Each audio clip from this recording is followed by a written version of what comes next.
Bueno, parece que sí han salido de vacaciones algunos hermanos. Bueno, algunas familias me llamaron por teléfono que iban a salir en esta semana, que no podían venir. Eh, bueno, cuando hay ese chance, cuando hay esa oportunidad y pueden hacerlo, mis hermanos, que puedan disfrutar también de esos tiempos de relax y todo lo demás. Y los que no podemos salir, podemos disfrutar de nuestro tiempo de comunión, de coinonía aquí entre hermanos. Que el Señor les bendiga y gracias por estar con nosotros aquí. Eh, bueno, no sé si ustedes, pero el hecho de recordar, no sé cuántos de ustedes anhelan, pero el cantar los villancicos. Y doy gracias al Señor que se canta una vez al año, aunque podíamos cantarlo todo el tiempo, ¿no? Pero queda bien cuando se canta en estas fechas. A mí me encanta poder recordar, porque si no hubiera habido una encarnación, si el Señor Jesucristo no hubiera venido en este tiempo, mis hermanos, todavía nosotros seguiríamos en nuestros pecados y estaríamos condenados en realidad. Y todas las generaciones que han muerto desde Adán hasta el día de hoy, mis hermanos, estaríamos condenados. Así que damos gracias al Señor por una encarnación que hubo en la historia, aunque muchos creyentes bien intencionados y otros no tan bien intencionados pelean con la fecha, dicen que no debemos celebrar Navidad en estas fechas. Lo importante es que nació. Eso es importante. Y hay algunos que son medios fanáticos y pelean y si es bíblico poner el árbol, si no es bíblico, si es bíblico esto, poner un pesebre. Vean, mis hermanos, si usted tiene la oportunidad de cada cosa que se presente, poder compartir el evangelio a una persona, hágalo, comparta. Y es lo que vamos a hacer el próximo sábado. Mis hermanos, a todas aquellas personas que se comprometieron para asistir y se comprometieron también en donar las cosas que ofrecieron, lo puedan hacer, mis hermanos, para poder ir a compartir el evangelio en Cayambe. Es una iglesia muy bonita, mis hermanos, está construyéndose en un barrio nuevo en realidad. Parece bastante campo allí y me encantó bastante poder ir a compartir el evangelio. Por lo menos esperamos de 100 a 120 personas, mis hermanos, allí. Así que estén orando por ese evento, sean partícipes de lo que el Señor va a hacer en ese entonces. Y aquellos hermanos que han comprometido su ayuda en este tiempo para poder ir para allá y las cosas que tenemos que llevar, amén. Gracias por ello y que participemos. Vamos ahora al Evangelio según San Mateo. Dije que no nos vamos a mover de este pasaje. El Señor quiere que amemos estos nombres que están aquí, porque Dios ha puesto estos nombres y siendo parte de la genealogía del Mesías, vean, mis hermanos, los ha puesto para que sean recordados y nosotros nos podemos identificar a través de los nombres de estas personas. Nos podemos identificar y a mí me encanta eso, porque no son nada de extraños que estos nombres pertenezcan a la genealogía del Rey de Reyes y del Señor de Señores. Pongámonos de pie y vamos a leer Mateo capítulo 1, versos del 1 al 17.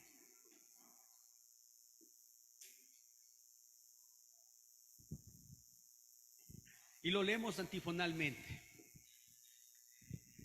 Dice: libro de la genealogía de Jesucristo, hijo de David, hijo de Abraham.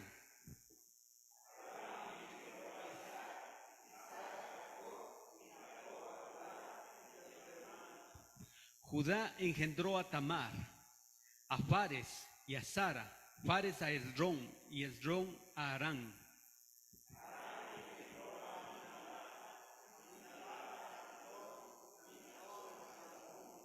Salmón engendró a Rahab, a Boz, Boz engendró a Ruth, a Obed y Obed a Isaí.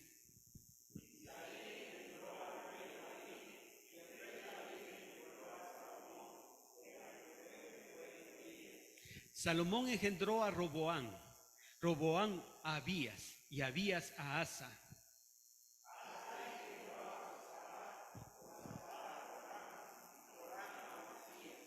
Uzías engendró a Jotán, Jotán a Acaz y Acaz a Ezequías.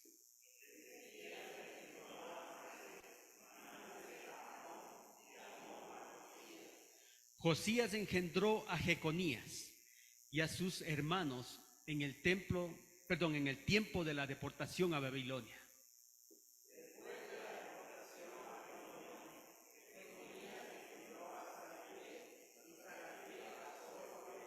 Zorobabel engendró a Abiud a Eliaquín y Eliaquín a Azor.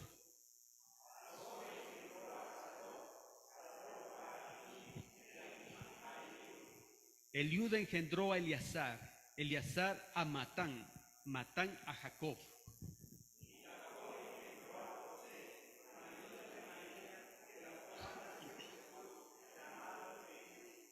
De manera que todas las generaciones desde Abraham hasta David son 14, desde David hasta la deportación de Babilonia 14 y desde la deportación a Babilonia hasta Cristo 14.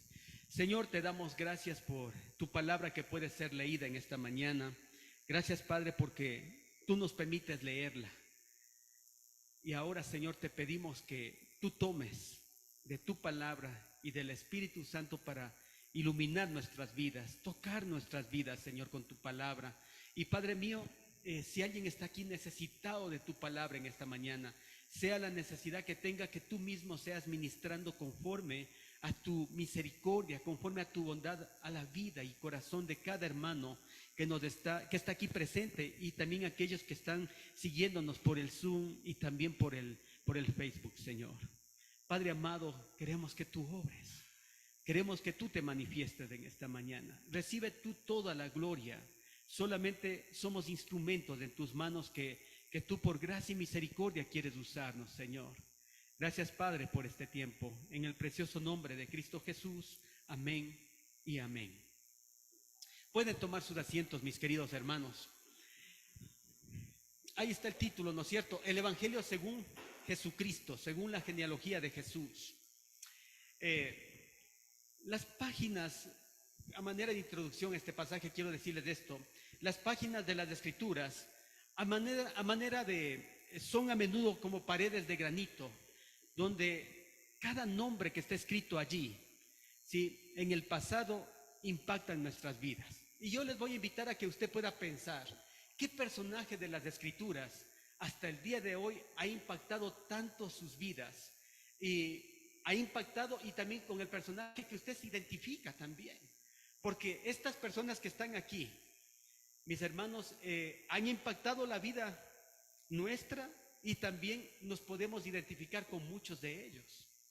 Hay muchos de estos personajes que se asemejan a nosotros, mis hermanos, y el Señor quiso que estuvieran allí para identificarse con nosotros y poder nosotros también saber que Dios es un Dios verdadero, es un Dios real, que obró para estas personas y que Él también puede obrar para nosotros en este tiempo.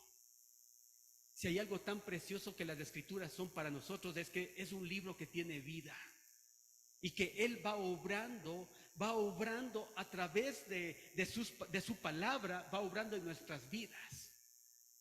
Y yo le invito para que usted pueda ver eso en sus vidas en esta mañana.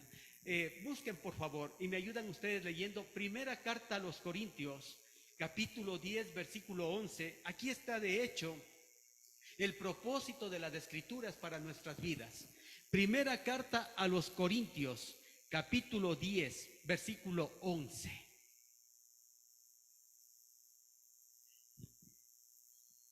Amén. Ustedes, por favor. 1, 2, 3.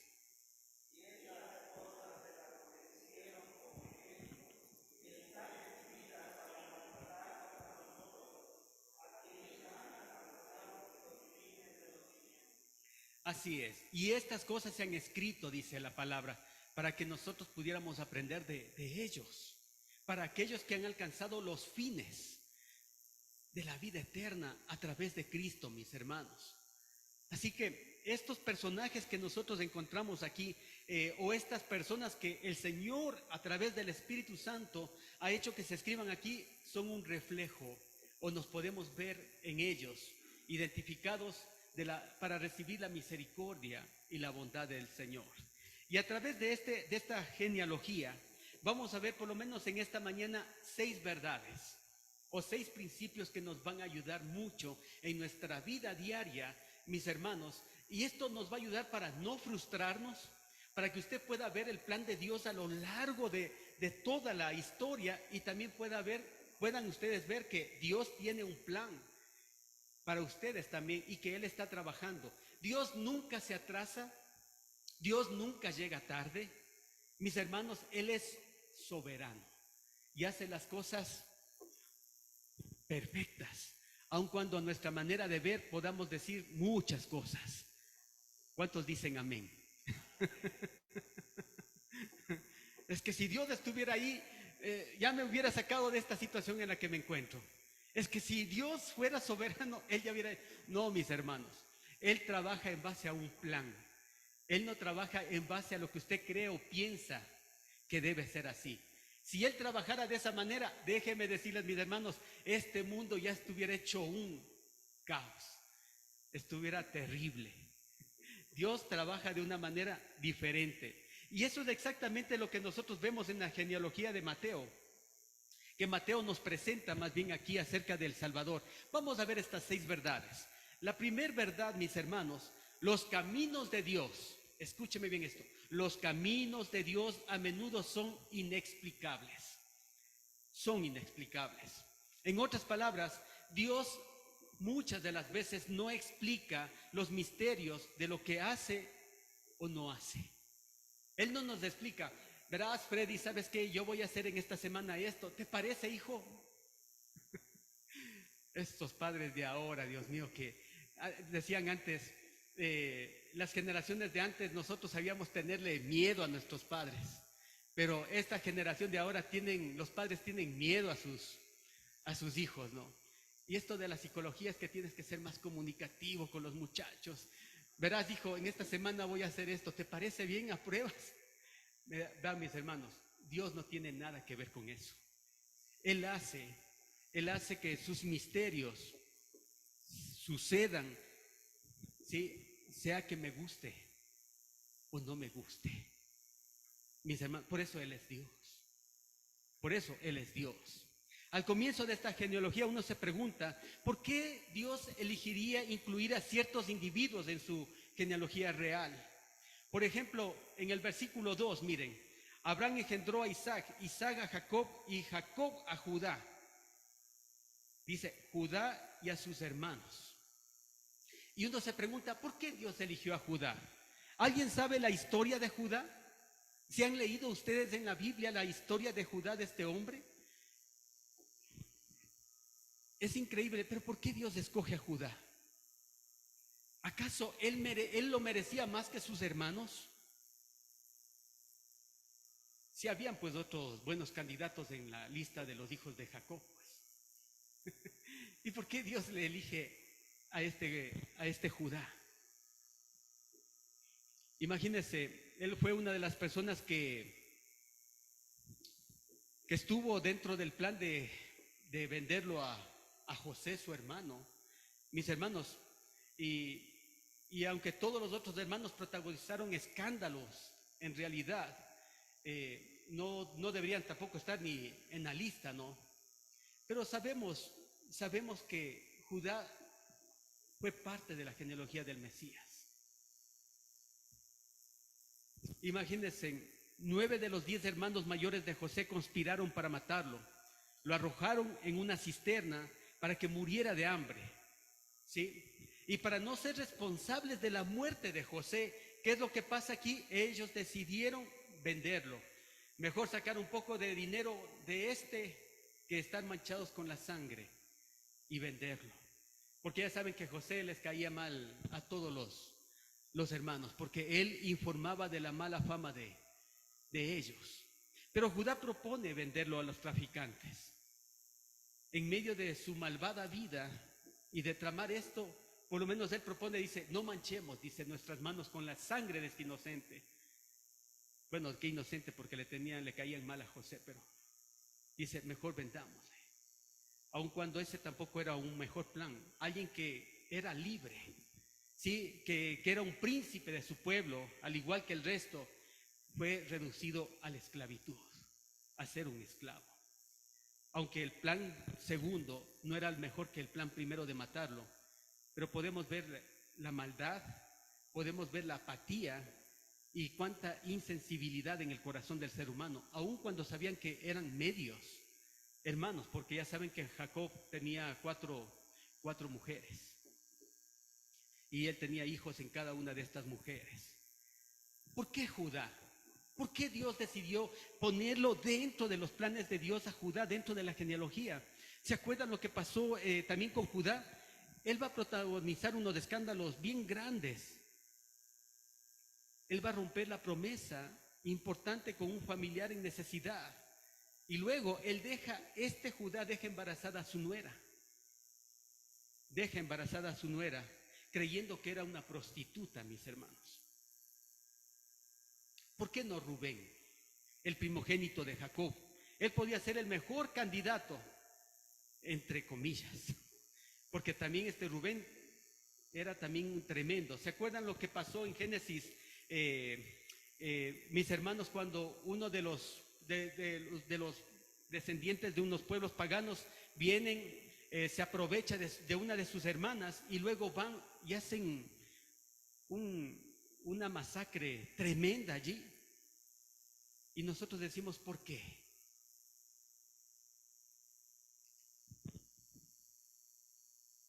Ni qué hablar de Simeón, de Leví, cuando mintieron a los habitantes de Siquem, diciéndoles, si ustedes quieren ser parte nuestra, tienen que circuncidarse. Y cuando ellos vieron que estaban débiles, los mataron, saquearon sus cosas, sus casas y todo eso. ¿Por qué están estos dentro de la genealogía del Mesías o descendientes del Mesías? Sabemos que Judá se arrepiente de haber sido parte del complot contra su hermano José. Más tarde lo vemos en las Escrituras. Pero ¿por qué Judá, mis hermanos?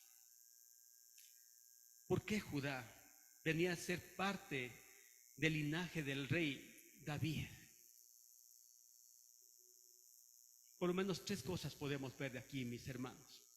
Dios no explica por qué hace ciertas cosas en una familia y no en otras. ¿Sí? Miren, mis hermanos, ¿por qué muchas de las veces nosotros vemos, pero mira, Señor, lo que tú estás haciendo con esta familia? Y a veces uno piensa y dice, Señor, ellos ni siquiera se lo merecen. Y mira cómo tú me estás tratando a mí y a mi familia. Y las situaciones que yo estoy atravesando. ¿Y por qué, Señor, tú haces esto?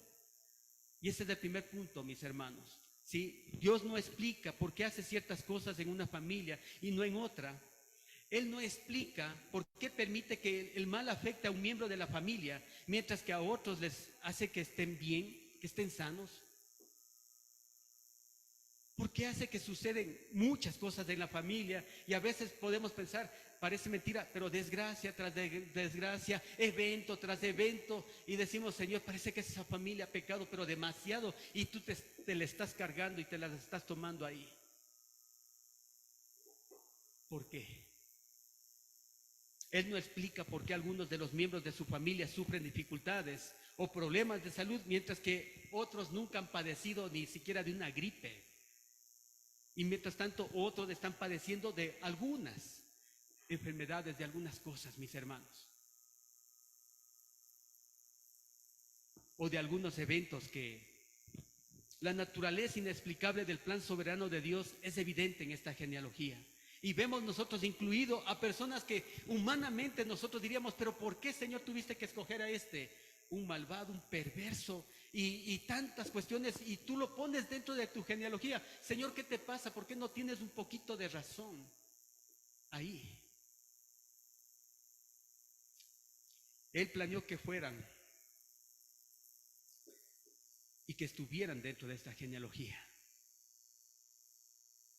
Ahora la pregunta es con ustedes y conmigo, mis hermanos. Si Dios también planeó mi genealogía, Dios sabía quiénes serían sus padres y mis padres. Usted no los pudo elegir. ¿Alguien decidió elegir quiénes serían sus padres? Qué bueno que hubiera sido, ¿no es cierto? Cualquiera estaría pensando en algunos padres anglosajones por ahí, de algún lado, pero nosotros no elegimos eso. Dios lo eligió por nosotros. Él planeó incluso que dentro de nuestra genealogía, ¿quiénes serían sanos? Padres sanos que puedan dar unos hijos sanos, o padres adinerados o pobres y llenos, o hay incluso llenos de enfermedades, o una mezcla de ambos. Hay algunos que tienen enfermedades y no tienen dinero. Hay algunos que tienen enfermedades y tienen dineros para tratarse. Hay otros que no lo tienen. Mis hermanos, Dios decidió eso. Dios decidió eso. También planeó en qué país usted nacería. Ahora, después de ver la violencia que hay en nuestro país y de ver todo, si usted pudiera elegir nacer en Ecuador, ¿lo haría nuevamente? Vean, si hay familias aquí que están pensando en salir fuera del país. Así como muchas familias se han arriesgado, cruzando incluso muchos de las fronteras, mis hermanos, arriesgando sus vidas porque ven que este país ya no es un lugar para vivir. Pero sin embargo, mis hermanos, Dios planeó que naciéramos en yo lo digo y siempre en este bello país. Nada más que donde el hombre lo toca, daña, destruye. Donde pasa la mano del hombre, siempre va a haber destrucción, sea aquí en este país o donde quiera. Mis hermanos queridos. ¿Y qué tal de nacer en este tiempo? Y no nacer en la época del tiempo de los romanos, en la época medieval. Ahí. ¿Cuántos dan gracias al Señor de haber nacido en este tiempo? Amén. Yo creo que ojo, no es un consuelo, pero yo creo que este es el mejor tiempo para haber nacido. Cuando uno estudia historia, a mí me encanta la historia, mis hermanos. Y me fascina ver esto. Y digo, gracias Señor porque nacemos ahora, donde podemos ver el campeonato de fútbol, podemos jugar vóley, mis hermanos. ¡Qué hermoso!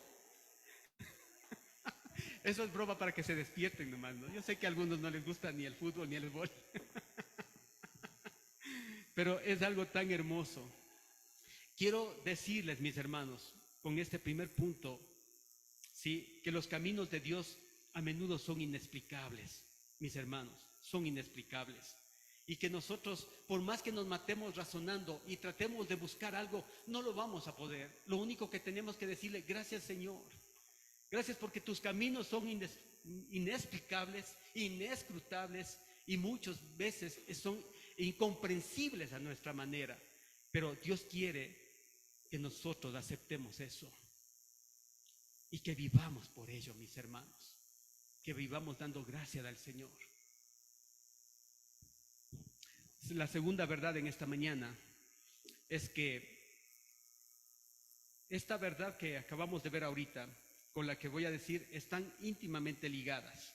Los planes de Dios a lo largo de la historia son imparables, mis hermanos. Los planes de Dios, lo que Él tiene planificado para usted y para mí, son imparables. Él va a llevarlos a cumplir su propósito.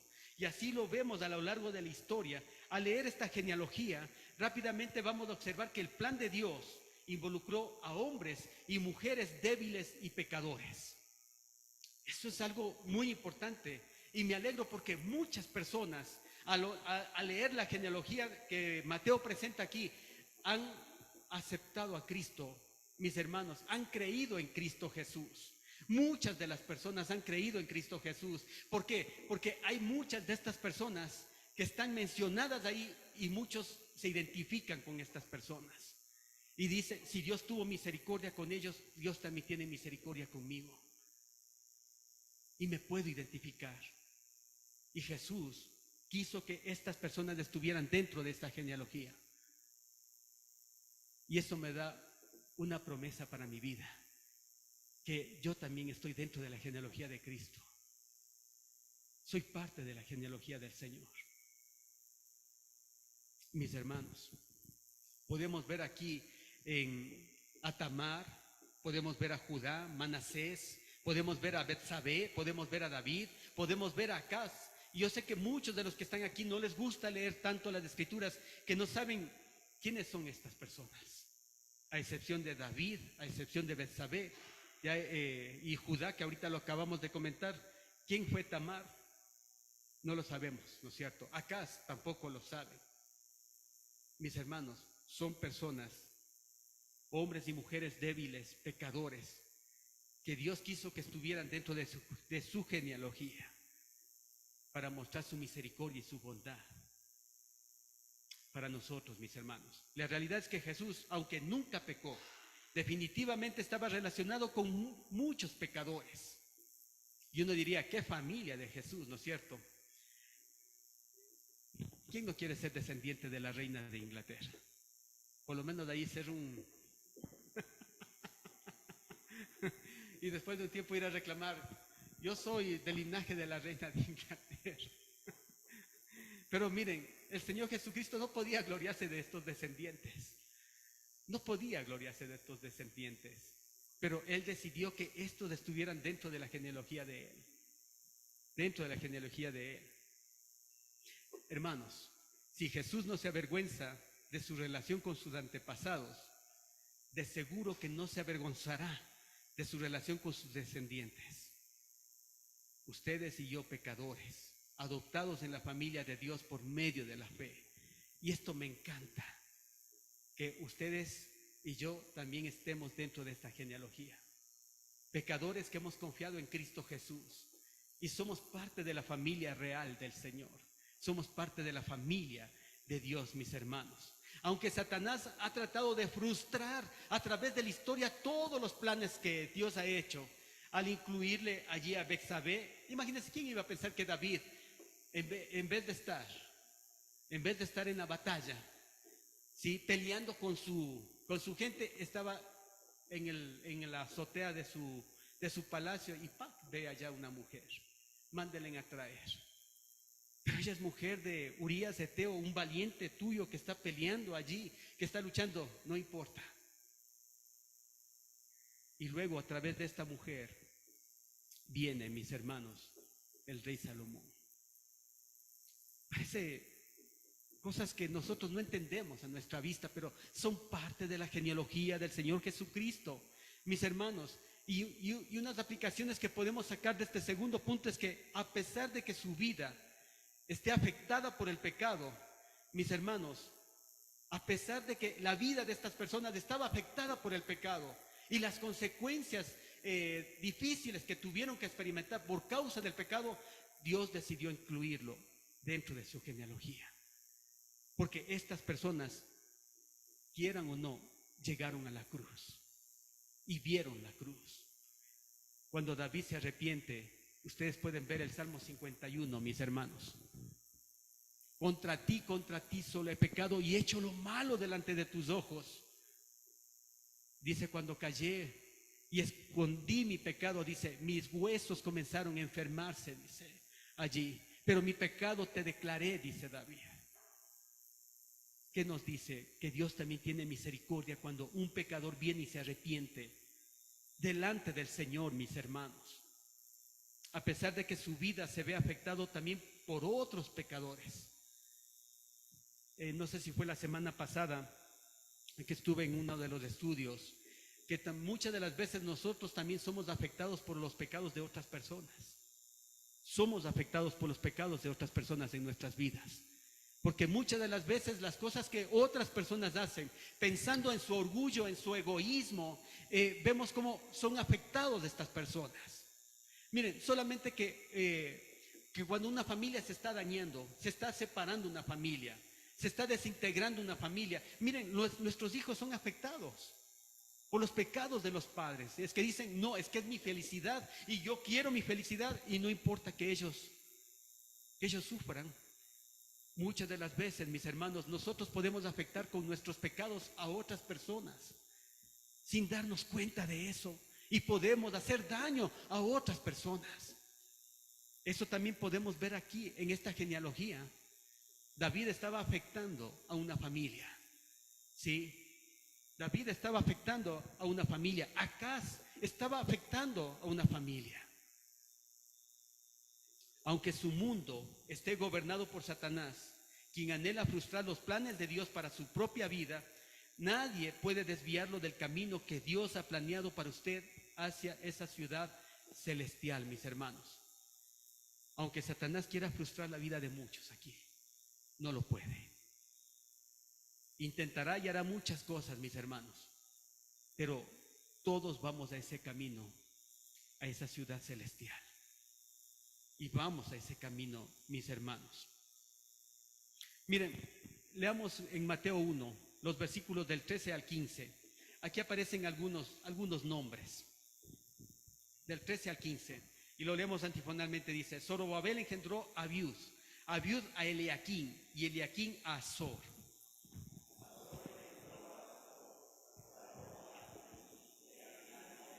Eliud engendró a Eleazar, Eleazar a Matán, Matán a Jacob. Hasta ahí nomás. ¿Usted ha notado esos 9 nombres que acabamos de leer? Y se haya preguntado, ¿y quiénes son estos? ¿Alguien sabe quiénes son estas personas? Bueno, quiero decirles que están ahí para que usted los lea y para que usted se aburra de leer. Mis hermanos, la verdad es que no sabemos absolutamente nada sobre ellos. Pero esta es la familia real. Esta es la familia del Rey de Reyes y del Señor de Señores. Y lo único que sabemos es que sus nombres están aquí y que esas generaciones abarcan por lo menos unos 500 años de historia y que pertenecen a la familia de nuestro Señor Jesucristo. Y están ahí. No tenemos ni idea de qué contribución hicieron para el planeta Tierra estas personas. No lo sabemos. Les pregunto, ¿cuál es su contribución para el planeta? Y por el que usted en algún rato va a ser recordado. ¿Con qué estamos contribuyendo, mis hermanos queridos? No tenemos idea si fueron piadosos, si fueron impíos, si fueron seguidores del Señor o fueron idólatras. No lo sabemos. Prácticamente todos se han olvidado de lo que realmente importa. Pero ¿saben qué? Dios no olvidó a esta gente. Él no los ha olvidado, ya que Dios los usó de alguna manera. Están allí, en esa imparable cadena que conecta con la descendencia real del Mesías. Aunque mucha gente, ahorita no sabemos quiénes son esa gente, pero Dios los sabe y Él los ha conectado. Vean, mis hermanos, aquí quiero pensar en algo. Si uno no puede pensar en el hecho de que hasta el día de hoy el Evangelio de Cristo avanza por hombres y mujeres desconocidos, jóvenes y adultos que nunca aparecen en los titulares de los diarios, y que son millones de personas, de cristianos, que están haciendo discípulos y que han contribuido al plan global e inseparable de Dios.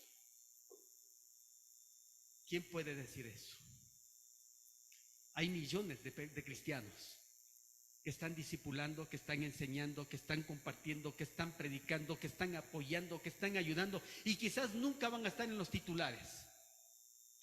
La familia tal dice, nos enorgullecemos de ponerlos dentro de este titular porque ellos han contribuido en esto y han hecho. Van, mis hermanos, quizás después ya de este tiempo que nos toca estar en esta tierra, seremos olvidados. No sé hasta cuánto tiempo vamos a ser recordados. Eso sí es que somos recordados. Porque el ser humano es tan ingrato, mis hermanos, y no se acuerda de las personas que hicieron bien en nuestras vidas. Y no nos acordamos de ello. Si usted tiene un corazón lleno de gratitud, usted sí va a acordarse de esas personas. Pero como muchas de las veces sucede lo contrario, no nos acordamos de ello y al poco tiempo los olvidamos. Tal como dice el libro de Eclesiastés. Si esta persona estuvo aquí, dice, pero después murió, pasó y nadie se acuerda, dice el libro de Eclesiastés. Pero ¿saben algo interesante? Que Dios sí se acuerda. Que Dios sí se acuerda. Quizás la obra que Dios le permita hacer a usted en esta vida, Quizás no sea tan grandiosa y que tenga que ser reconocida y que esté en los titulares de los diarios. Pero déjeme decirle que Dios está obrando y tomando en cuenta cada detalle, cada cosa, cada palabra que usted está haciendo y diciendo. Y Él lo está tomando en cuenta, mis hermanos. Él sí recuerda. Él sí recuerda. Pueda que usted sea un desconocido o alguien muy conocido. ¿Sí? Pero está dentro de la línea genealógica de Cristo. Y usted pertenece a ese árbol, mis hermanos. Vamos a ver la verdad número 3. ¿Sí? El patrón de piedad en el linaje es impredecible, mis hermanos queridos. ¿Sí? A veces, y yo quiero decir esto, ayer nomás creo que estábamos conversando, no me acuerdo bien, me decían, pero ¿por qué? Dice, si los padres o esta familia, dice, tiene padres piadosos y vemos a los hijos unos cucos. Pero ¿por qué pasa eso, pastor? ¿Por qué sucede eso? Dice. Pero también vemos a padres que son unos cucos tremendos, terribles. Como saben decir, una desgracia. Pero también vemos a hijos que son piadosos. ¿Por qué pasa eso? Miren, el patrón de piedad en el linaje es impredecible. ¿Sí? No hay una garantía o un patrón en cuanto al caminar con Dios de un padre y su hijo. Miren en el versículo 9, aquí en Mateo capítulo 1, versículo 9. Ayúdenme leyendo ustedes en voz alta, por favor. Y pongámonos de pie para leer ese pasaje, ese versículo, perdón. Aquí se menciona una persona. 1, 2, 3.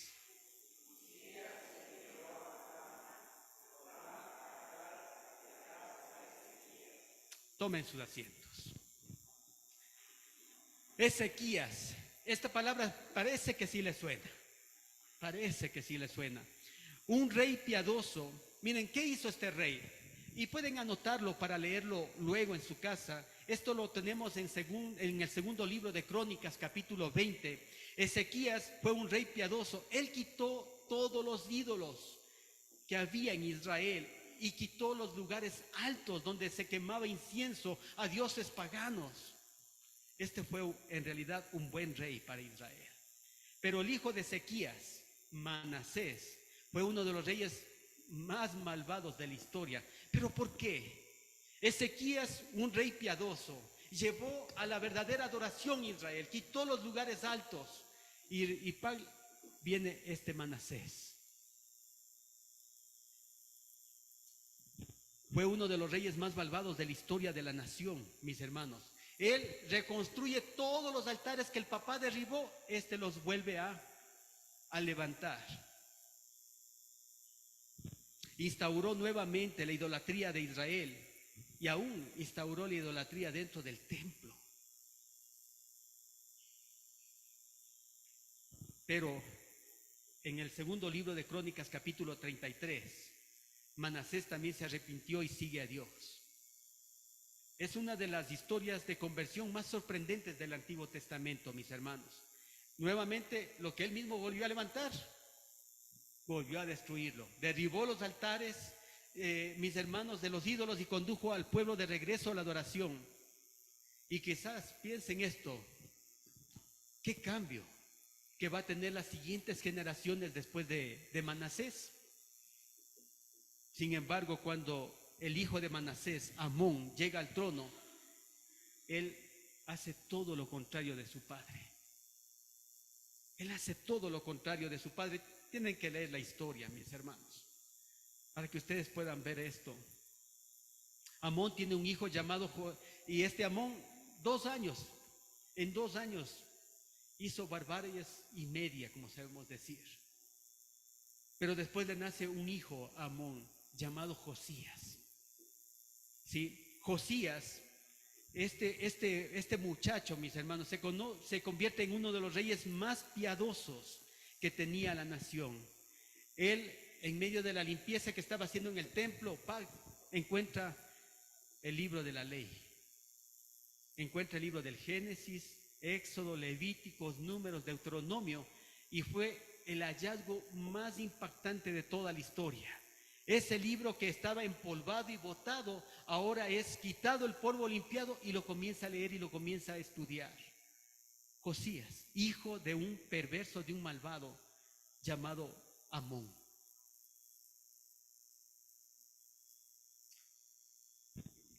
Así que el árbol genealógico del Señor Jesucristo está en medio de todas estas personas, mis hermanos. ¿Sí? Y quiero aquí decirles a los padres y también a los hijos, si padres, tengan cuidado de creerse culpables por la incredulidad de su hijo o de sus hijos.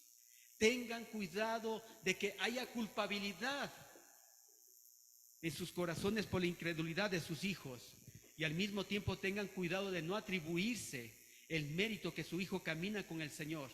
Es que yo soy un buen padre. Este muchacho está aquí, dice, está haciendo esto otro. ¿Cómo le sirve al Señor? Es que tiene su maestro en casa, pues. Mis hermanos, pero ¿qué tal si este muchacho está andando en el mundo y está haciendo horrores y barbaridades? ¡Ay, no, Señor Jesús! Vean, mis hermanos, yo sé que los padres somos llamados a enseñar la palabra. Yo sé que los padres somos llamados a modelar la vida cristiana en la vida de nuestros hijos. ¿Sí? Pero también no se olviden que hay una ley inmutable. Tal como nos dice Gálatas capítulo 6, verso 7, hay una ley inmutable, mis hermanos. No os engañéis a vosotros mismos. Dios no puede ser burlado. Todo lo que el hombre sembrare, ¿qué dice? Eso cosechará. A veces pensamos que los muchachos no están viendo nuestra vida y el estilo de vida que nosotros llevamos.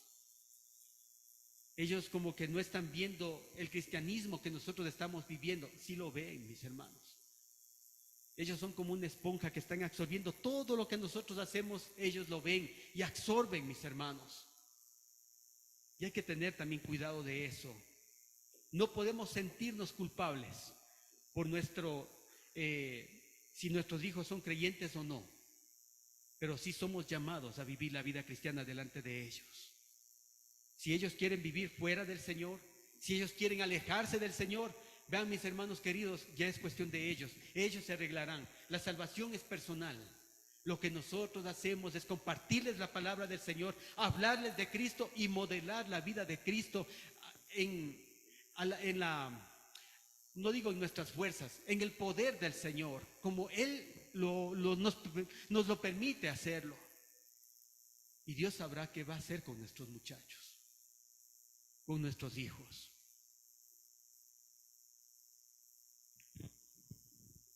Así que también tengan cuidado y estén tranquilos, padres, también con respecto a ello.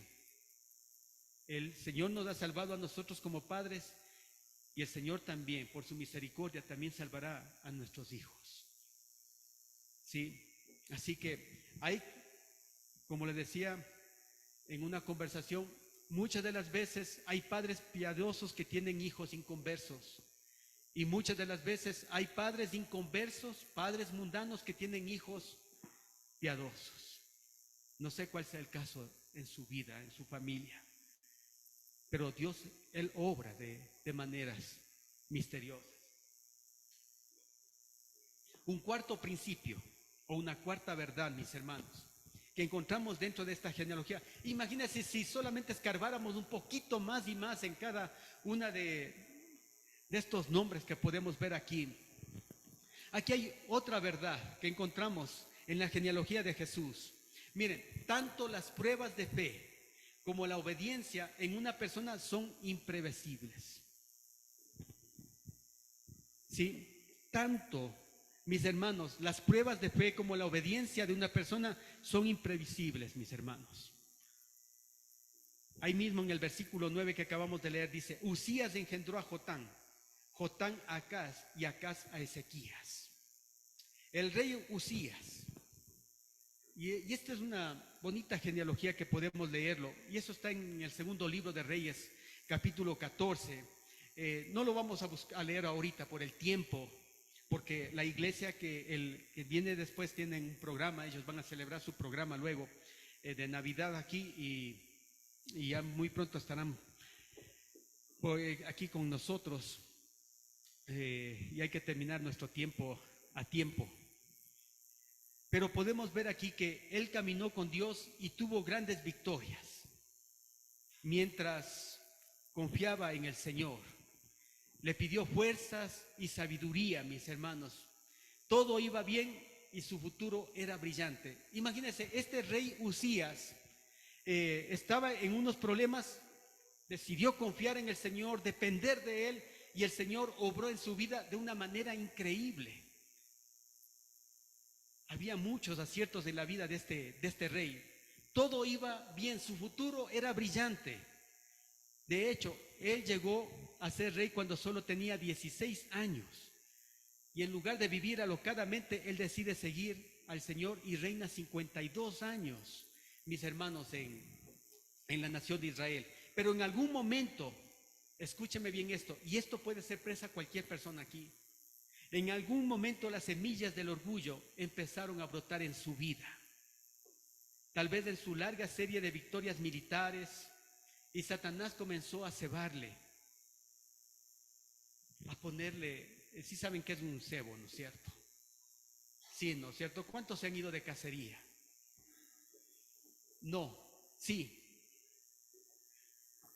Bueno, yo sí en mi vida de allá del campo sí me he ido de cacería. Y es interesante, y les voy a comentar cómo se cazan las guatuzas, o las guantas, para que ustedes le puedan, porque el otro nombre no lo han de conocer, es similar, pero las guantas. Miren, estos animalitos como no están en cautiverio, porque ahorita ya hay guantas que están en cautiverio y los crían y ya los hacen seco de guanta, qué rico que es, ¿no es cierto? Mis hermanos, cuando uno va a cazar esos animales, no los va a cazar así porque sí.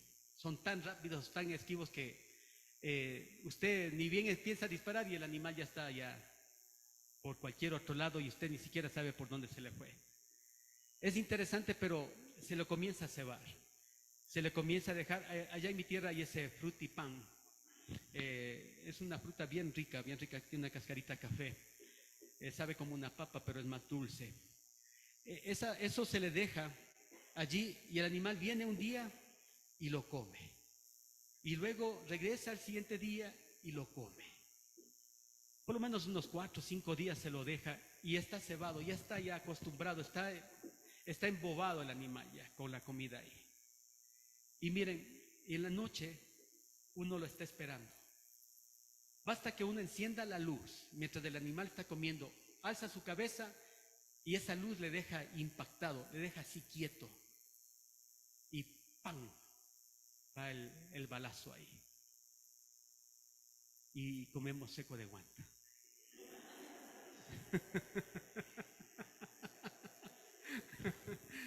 Créanme, mis hermanos, y es bien rico eso.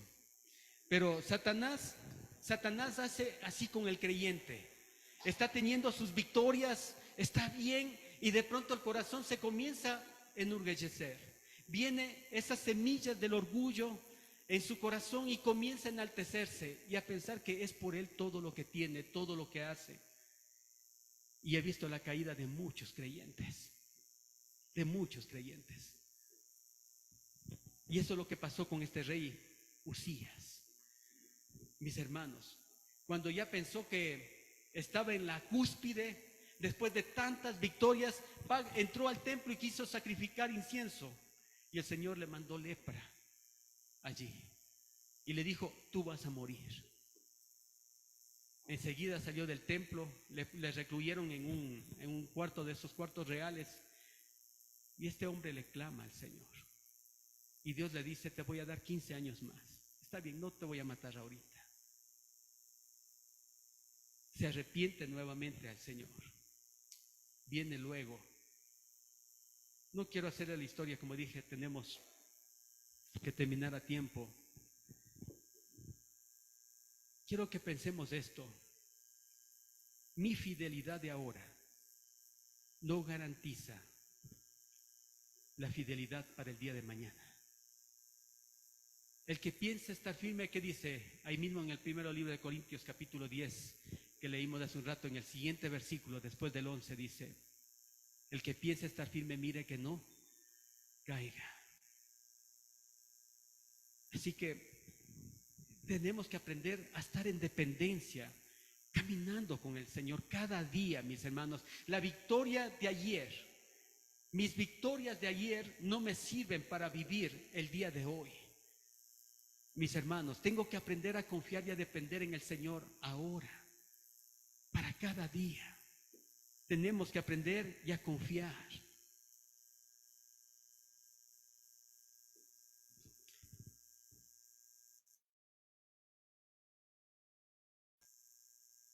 Que nuestros hijos nos puedan ver aprendiendo y dependiendo en el Señor cada día en nuestras vidas. Mis hermanos, una quinta verdad: el plan de Dios no es convencional. No es necesario leer esta genealogía por mucho tiempo para descubrir que Dios está haciendo las cosas de manera diferente a lo que cualquiera pudiera haber imaginado. ¿Sí? Mis hermanos,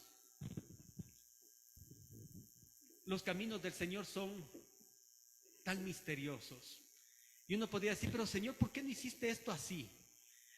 ¿Cuántas veces no hemos querido darle la mano al Señor, queriendo nosotros arreglar a nuestra manera y diciéndole: Señor, permíteme ver? Yo creo que de esta manera tú puedes arreglar esto, porque como tú lo estás haciendo, no creo que está bien.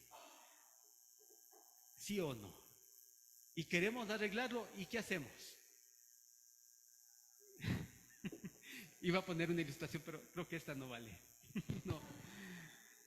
Pero créanme que sí la terminamos regando. Y la terminamos embarrando más. En vez de ayudar, terminamos dañándole. Miren, es como que Mateo, aquí en esta genealogía, recordara a cada lector judío de las vergonzosas realidades de su herencia. Y por eso, vean mis hermanos, por eso hay muchos judíos que no aceptan esta genealogía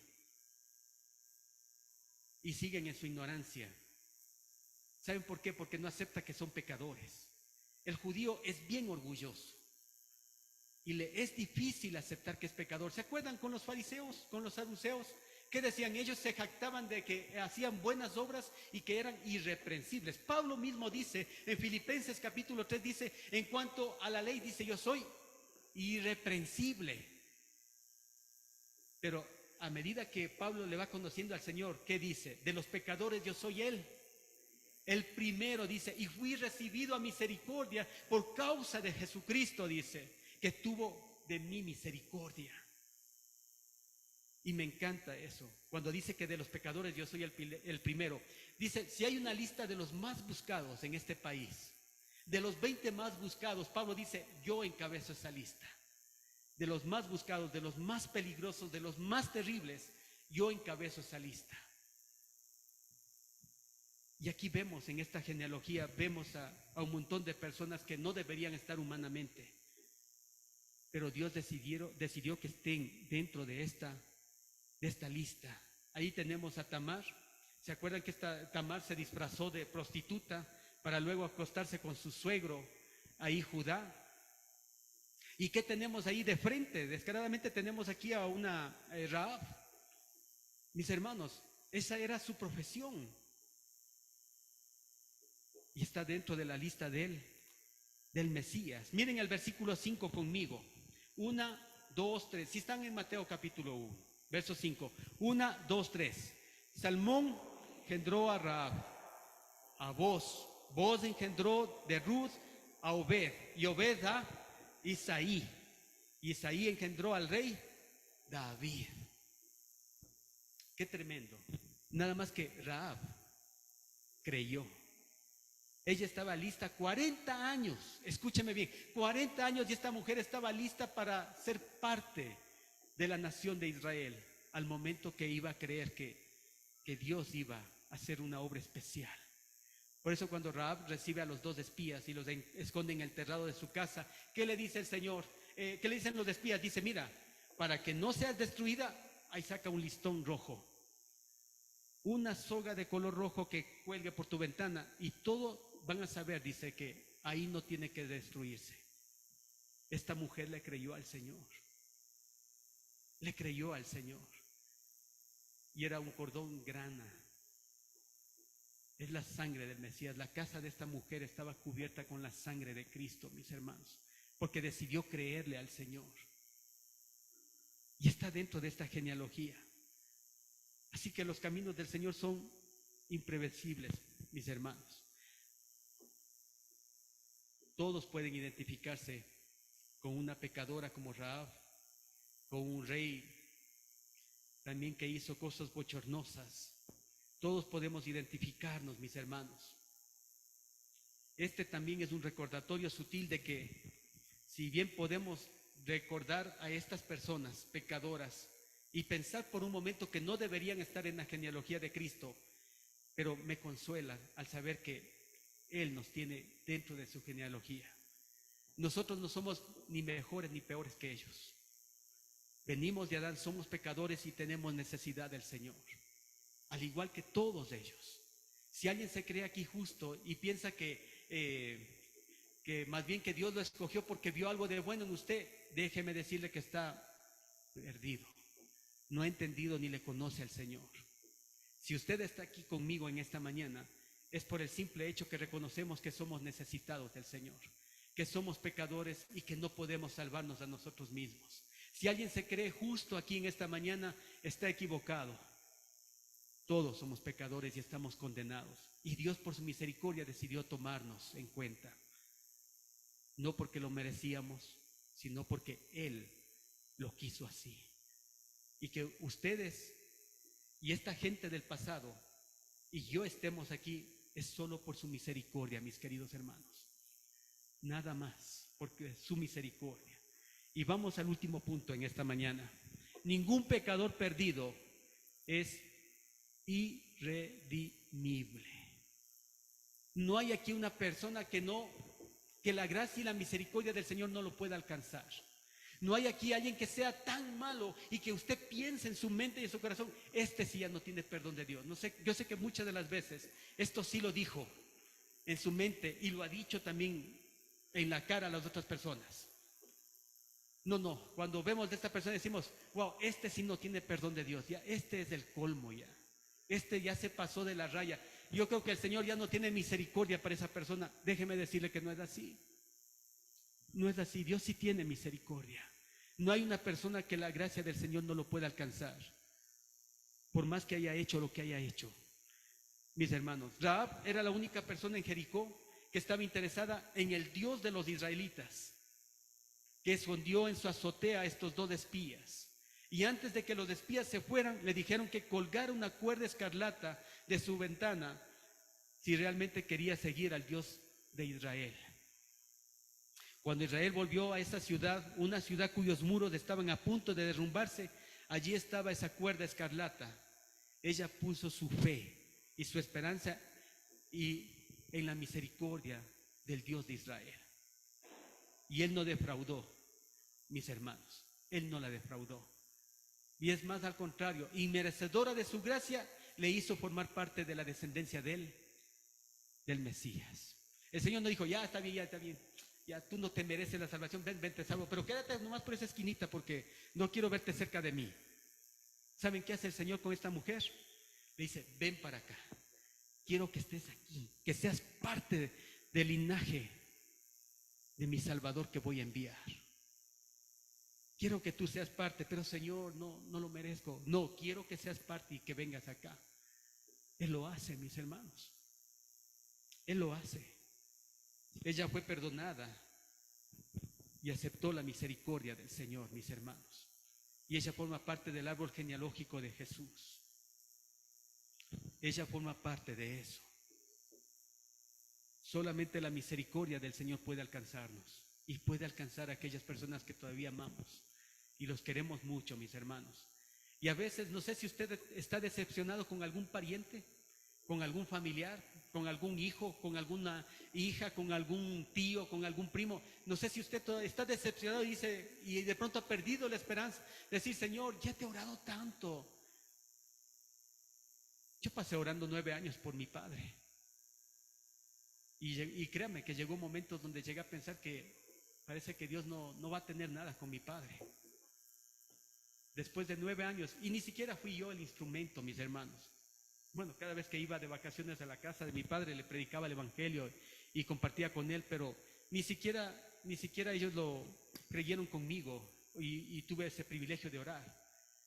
Un hermano de la iglesia de allá me llama, me dice: ¿sabes qué, Freddy? Tengo una sorpresa para ti. Nosotros como iglesia hicimos una campaña de una semana. Todas las noches traíamos un predicador al Coliseo allí y mis padres asistieron esa semana. Y en una de esas noches ellos se levantan y le piden al predicador que quiere creer en Cristo Jesús, mi papá y mi mamá, allí. Y me llama, me dice: mira, tu papá y tu mamá creyeron en el Señor. Después de 9 años de estar orando. Y uno pensaba, digo, wow, Dios mío, creo que mi papá no era digno de la salvación porque era un hombre tan terrible. Pero Dios tuvo misericordia del que uno piensa que es más terrible que qué. Dios tiene misericordia, mis hermanos, y Dios puede tocar el corazón. Así que en esta genealogía hay personas que ustedes dirían, ni siquiera deberían estar aquí. Es más, yo le diría, ni nosotros deberíamos estar aquí. Créalo, mis hermanos. Si estamos aquí es por la gracia y la misericordia del Señor. Pongámonos de pie, vamos a orar.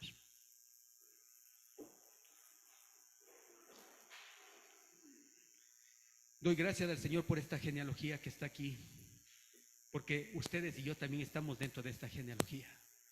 Si el Señor no se avergonzó de sus antepasados, mis hermanos, Él tampoco se avergüenza de ustedes y de mí. Y para Él es un gozo bien grande el tenernos dentro de esta genealogía, porque para eso Él vino. Él vino, dice, a rescatar y a salvar lo que se había perdido.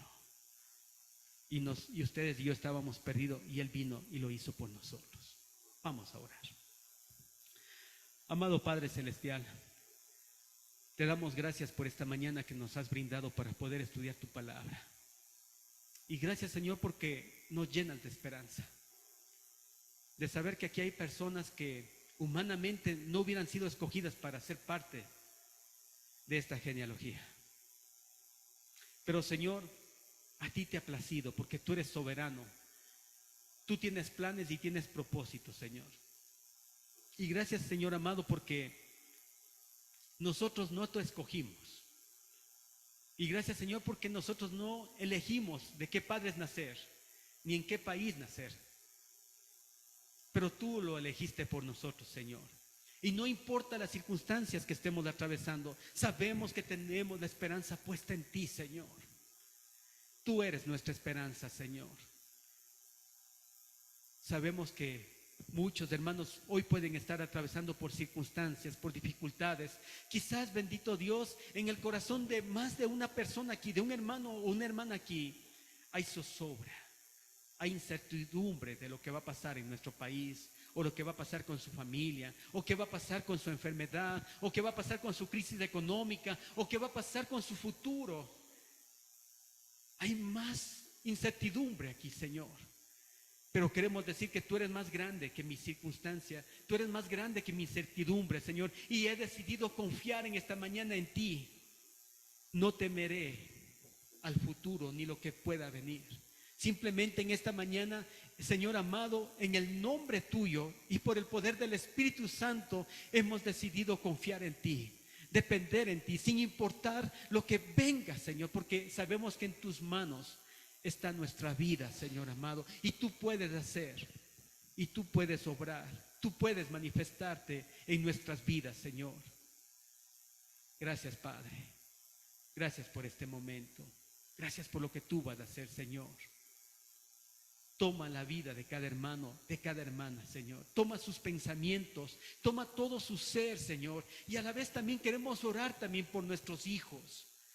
Queremos orar por nuestros hijos, Señor. Quizás no hemos sido los mejores ejemplos de una vida piadosa, Señor. Pero, Señor amado, queremos confiar en tu misericordia para que toques el corazón de nuestros hijos. Queremos confiar en tu misericordia para que toques el corazón también de nuestros cónyuges. Queremos confiar en tu misericordia para que toques el corazón de nuestra familia, Señor. Quizás aquí hay creyentes que tienen padres o tienen madres, Señor, que todavía no te conocen, Señor. Quizás hay tíos, tías, Señor, que necesitan conocerte. Así como tú tuviste misericordia de nosotros, te pedimos que las tengas también con ellos, Padre amado. Solamente tú puedes obrar. Y queremos salir de aquí, Señor, confiados en que tú, Señor, tienes caminos, senderos, donde nosotros pensamos que no lo hay. Tú puedes abrir esos caminos, Señor, y llevarnos a vivir en confianza y en dependencia en ti, Señor. Gracias, Padre, por esta mañana. Gracias por lo que tú vas a hacer en nuestras vidas. Dejamos en tus manos, Señor, que no importa el futuro, no importa la vida política de este país o económica, nosotros te vemos a ti, confiamos y dependemos en ti, Señor. Porque tú eres nuestro proveedor, tú eres nuestro Padre y queremos depender y confiar en ti, Señor. En el precioso nombre de Cristo Jesús. Amén y amén. Pueden tomar sus asientos.